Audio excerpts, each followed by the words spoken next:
గంగ ఆకాశంలోంచి కాని భూమి మీద పడిందా, పాతాళ లోకానికి వెళ్ళాలంటే ముందు భూమి మీద పడాలి. భూమి మీద కాని పడిందా, ఈ భూమి తట్టుకోలేదు, కదిలిపోతుంది భూమి.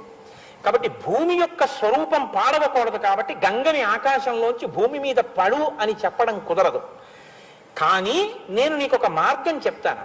అలా పడాలి అంటే భూమి మీద నిలబడి గంగ పడుతున్నప్పుడు తల మీద పట్టి విడిచిపెట్టగలిగిన వాడు వాడు ఉండాలి. అలా పట్టి విడిచిపెట్టగలిగిన వాడు ఒక్కడే ఉన్నాడు ఈ సమస్త బ్రహ్మాండములో. వీరనాణ్యం, ఇంకెవ్వడూ లేడు.